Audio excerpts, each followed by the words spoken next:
Hey everyone, I'm Sarah. I'm 32, crushing it as a marketing executive, living what seemed like the perfect life with my husband, Mike, a successful lawyer. We had a beautiful house in the suburbs, spent weekends brunching with friends, the whole package. Then Mike's sister, Amanda, lost her job and needed a place to stay. I wasn't thrilled, but hey, family's family, right? Big mistake. At first, it was small things. My favorite sweater would disappear, only to magically reappear in Amanda's laundry. Oh, I thought it was mine, she'd say with that fake laugh that set my nerves on edge. Then, one night as Mike and I were getting ready for a date, I noticed my go-to lipstick was missing. I stormed into Amanda's room, and there she was, wearing it. What the hell, Amanda? I snapped. She had the audacity to look offended. Calm down, Sarah. It's just lipstick. We're sisters now, remember? I looked to Mike for backup, but he just sighed. Babe, don't make a big deal out of nothing. Amanda's going through a tough time. That's when I knew something was really off. But it got worse. I started noticing cash disappearing, minus $20 here, $50 there. When I brought it up to Mike, he barely looked up from his phone. Maybe you just forgot you spent it or miscounted. I couldn't believe it. My own husband was gaslighting me. Things escalated when I checked my desk drawer and realized $500 from my emergency stash was gone. I confronted Amanda in the kitchen. Have you been taking money from my desk? I asked. She looked at me like I'd lost my mind. Are you seriously accusing me of stealing after all your family's done for me? Before I could reply, Mike walked in just as Amanda burst into tears. Sarah thinks I'm a thief. How could she say that? And just like that, I was the bad guy.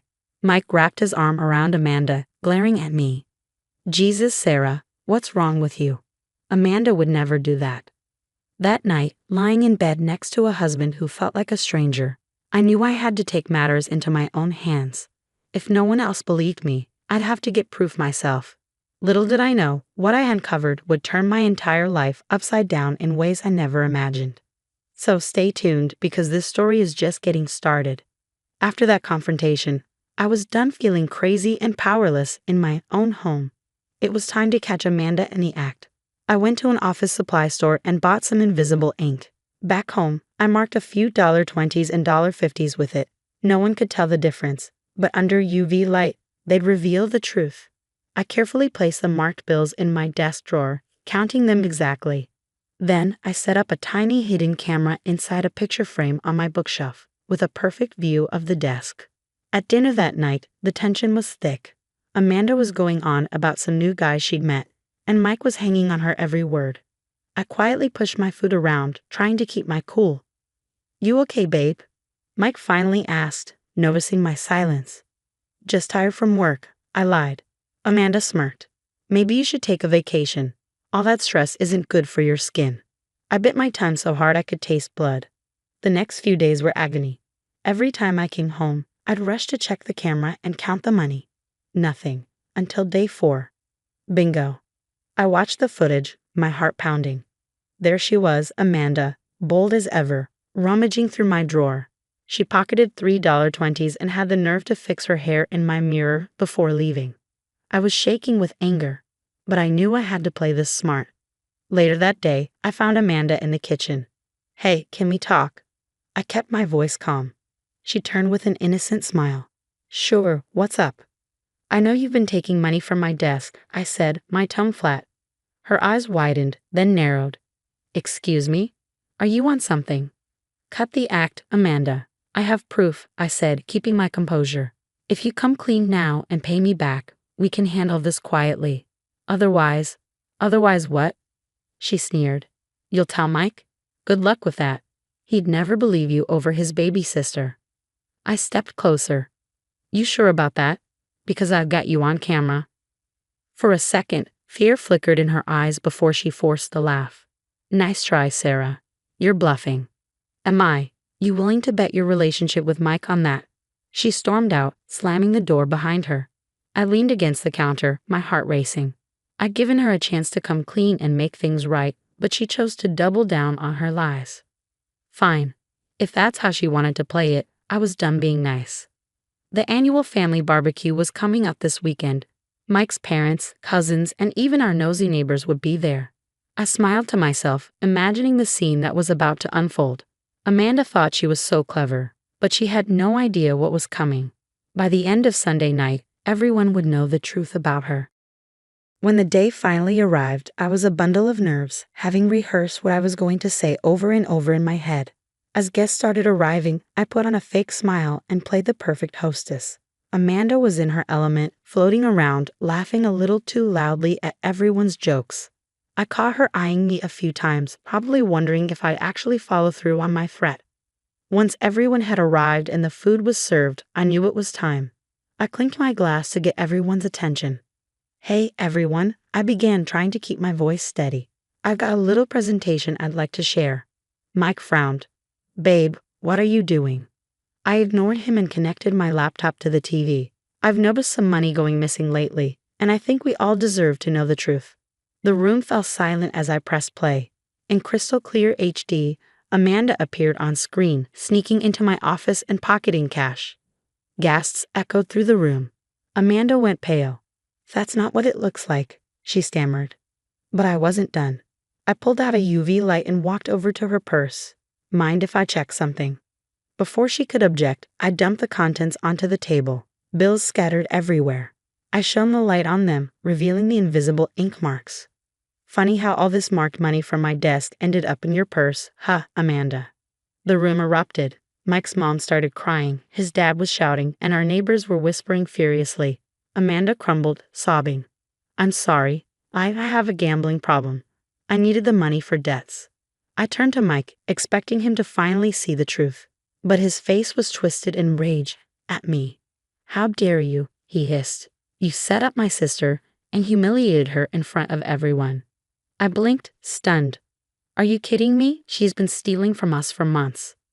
"Get out. Now." "What? This is my house too." "Not anymore. I want a divorce. Pack your things and leave." I looked around the room, hoping for someone, anyone, to defend me, but all I got were blank stares. Everyone was too shocked to speak. Tears stung my eyes as I ran upstairs, tossing clothes into a bag. As I headed for the door, I could hear Amanda's over-the-top sobs and Mike's soothing voice. "It's okay, sis. We'll get you help.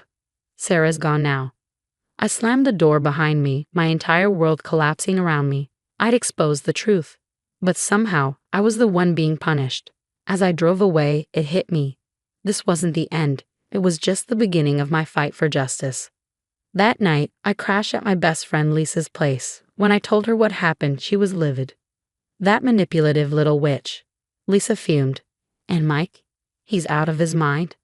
I nodded, still numb. "I know. I can't believe it either." The next morning, I called in sick and met with a divorce lawyer. She listened to my story, shaking her head. "We'll file for divorce on grounds of emotional abuse," she said, "and we'll make sure to highlight Mike's defense of a thief in the household." Over the next few weeks, I buried myself in work. My boss noticed my long hours and stellar presentations, calling me into his office one day. "Sarah, I don't know what sparked this fire in you, but it's impressive. How would you feel about heading up our new digital marketing division?" I nearly cried with relief. "I'd love to, thank you so much." Meanwhile, Karma was busy catching up with Amanda and Mike. Word got around that Amanda's gambling had spiraled out of control, leading to her being caught embezzling from her new job. She was facing serious charges. As for Mike, his defense of Amanda backfired in spectacular fashion. His colleagues were whispering behind his back, and he lost a major case due to his distraction. The firm demoted him to junior partner. About 6 months after the barbecue fiasco, I was signing the lease on my new apartment when my phone buzzed. It was Mike. "Sarah, can we talk?" I made a huge mistake." I laughed bitterly. "You're just realizing that now?" "Please, I want to apologize. Maybe we can work things out." "Not a chance, Mike. I've moved on. Don't contact me again." I hung up, feeling lighter than I had in months. That night, I treated myself to a fancy dinner and even adopted a scruffy little rescue dog I named Justice. A few weeks later, I hosted a housewarming party. Lisa raised her glass for a toast. "To Sarah, the strongest, bravest woman I know. You stood up for yourself and came out on top.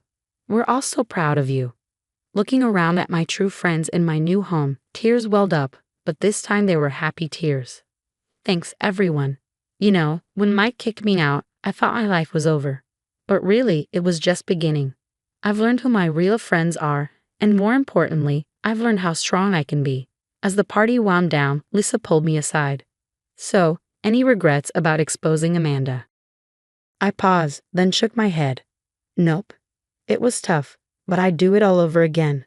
No one has the right to steal from you or make you feel crazy for standing up for yourself. That night, as I curled up in bed with justice at my feet, I realized something important. Sometimes losing everything is the only way to find out what you're really made of. And me? I'm made of tougher stuff than I ever imagined. The story's over, but I want to hear from you. If you were in my shoes, would you have exposed Amanda at the family barbecue or handled it privately? Was public humiliation justified, or did I go too far? Share your thoughts in the comments. Your perspective could help someone in a similar situation.